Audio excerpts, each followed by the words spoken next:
Budget 2026-27 पेश होने के बाद शेयर बाजार में तेज गिरावट दर्ज की गई।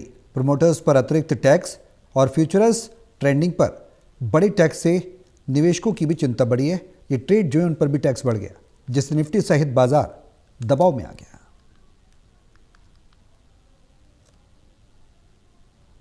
तो बजट ने कहीं ना कहीं बाजार में जरूर निराशा पैदा की है। शेयर बाजार में भारी गिरावट दर्ज की गई। बता दें कि बजट में बहुआयामी होने की बात कही गई। उम्मीद भी लगाई गई थी कि शायद इस बार का जो बजट है वो कहीं ना कहीं कुछ अलग होने जा रहा है, लेकिन जिस तरह से बजट आया इसने निवेशकों में कहीं ना कहीं मायूसी ज़रूर पैदा करी है, क्योंकि जैसे ये बजट पेश किया गया तो जाहिर सी बात है जो शेयर बाज़ार उछाल पे था वो अचानक गिरावट में आ गया। सोना चांदी कम हुए और प्रोमोटर्स पर अतिरिक्त टैक्स और फ्यूचर्स ट्रेडिंग पर भी जो टैक्स बढ़ा है उससे निवेशकों की चिंता भी बढ़ गई।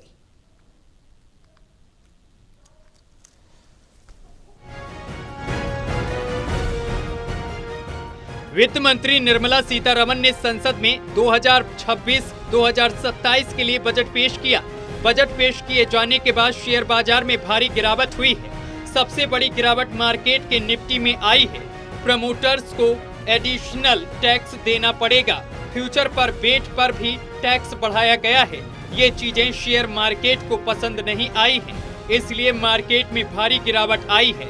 सरकार ने बजट 2026 में कमोडिटी फ्यूचर पर एसटीटी को 0.02% से बढ़ाकर 0.05% करने का प्रस्ताव दिया है।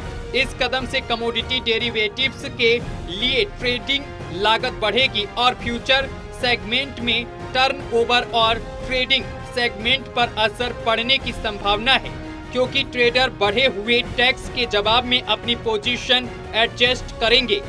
वहीं सरकार ने बजट में 2 बड़े ऐलान किए हैं जो अर्बन सेक्टर्स और रेलवे से संबंधित हैं। निर्मला सीतारमण ने सरकार द्वारा पर्यावरण के मुताबिक यात्री परिवहन प्रणालियों को बढ़ावा देने की कोशिश के तहत बड़े शहरों के बीच ग्रोथ कनेक्टर के तौर पर काम करने वाले 7 हाई स्पीड रेल कॉरिडोर विकसित करने की योजनाओं का ऐलान किया है। वित्त मंत्री निर्मला सीतारमण ने बजट में देश की आर्थिक वृद्धि और आत्मनिर्भरता को मजबूत करने का पूरा रोड मैप पेश किया है। उन्होंने 10 प्रमुख योजनाओं का ऐलान किया है जो अलग अलग क्षेत्रों में निवेश, उत्पादन, रोजगार और तकनीक को बढ़ाने में मदद करेंगी। यह कदम भारत के उद्योगों को मजबूत करेंगे और देश को वैश्विक स्तर पर आगे बढ़ाएंगे। युवा शक्ति व समावेशी विकास पर जोर। कैपेक्स में रिकॉर्ड बढ़ोतरी। एमएसएमई को भविष्य का चैंपियन बनाने की पहल। बायोफार्मा शक्ति mission. 7 high speed rail corridor. नया आयकर अधिनियम 2025 अप्रैल 2026 से लागू। कर विवादों में राहत। आईटी सेक्टर को बड़ा प्रोत्साहन। कौशल शिक्षा और सामाजिक क्षेत्र पर फोकस। 3 कर्तव्यों पर आधारित बजट। India semiconductor mission 2.0। पहली योजना ISM 1.0 ने भारत में सेमीकंडक्टर उद्योग को बढ़ाया था। अब ISM 2.0 के तहत उपकरण और सामग्री का उत्पादन, भारतीय IP का डिजाइन और सप्लाई चेन को मजबूत किया जाएगा। साथ ही उद्योग आधारित रिसर्च और ट्रेनिंग सेंटर बनाए जाएंगे ताकि टेक एक्सपर्ट तैयार हो सकें। बायोफार्मा शक्ति। इस योजना के तहत भारत को वैश्विक बायोफार्मा हब बनाने का लक्ष्य है। अगले 5 साल में 10,000 करोड़ रुपए खर्च किए जाएंगे। इसमें 3 नए NIPER संस्थान बनाए जाएंगे और 7 पुराने संस्थानों को बेहतर किया जाएगा। साथ ही 1000 से अधिक क्लिनिक ट्रायल साइट्स का नेटवर्क तैयार किया जाएगा। CPSE में हाईटेक टूल रूम्स।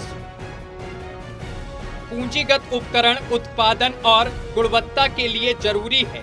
इसके लिए 2 हाईटेक टूल रूम्स बनाए जाएंगे जो डिजिटल रूप से सक्षम होंगे। इसके अलावा निर्माण और इंफ्रास्ट्रक्चर उपकरणों के लिए नई योजना लागू होगी। और कनेक्टर निर्माण के लिए 10,000 करोड़ रुपए का निवेश किया जाएगा। रेयर अर्थ परमानेंट मैग्नेट्स का उत्पादन। उड़ीसा, केरल, आंध्र प्रदेश और तमिलनाडु में रेयर अर्थ मैग्नेट्स के लिए विशेष कॉरिडोर बनाए जाएंगे। इसमें खनन, प्रोसेसिंग, रिसर्च और निर्माण को बढ़ावा मिलेगा। 3 समर्पित केमिकल पार्क्स। देश में रासायनिक उत्पादन बढ़ाने और आयात कम करने के लिए 3 केमिकल पार्क्स बनाए जाएंगे। ये पार्क क्लस्टर आधारित और प्लग एंड प्ले मॉडल पर होंगे। टेक्सटाइल उद्योग के लिए एकीकृत कार्यक्रम।